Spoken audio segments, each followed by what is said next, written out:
मेंडेलियस periodic table. इथं दोन definition दिलेले आहेत. कुठल्या कुठल्या आहेत? मॉडर्न पिरियोडिक लॉ आणि another one Mendeleev's periodic table. Mendeleev's periodic टेबलचं बऱ्यापैकी एक रोल आहे ज्याच्यामुळे मॉडर्न पिरियोडिक लॉ तयार झालेला आहे. पण मेंडेलियस पिरियोडिक टेबलमध्ये ॲटॉमिक मासला खूप महत्त्व देण्यात आलेलं आहे.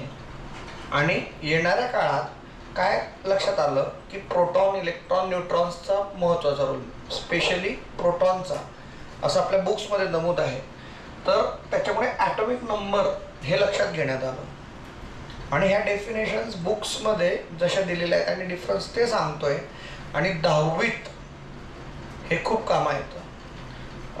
सर मॉडर्न पिरियोडिक लॉ काय? Properties of elements are periodic function of. Properties of elements are periodic function of their. हे पूर्ण डेफिनेशन अशी आहे. What there is difference is atomic number and atomic masses. So modern periodic law depends on number, atomic number and modern Mendeleev's periodic table which was a previous one जे जुनं होतं ते कशावर depend करतं? atomic mass.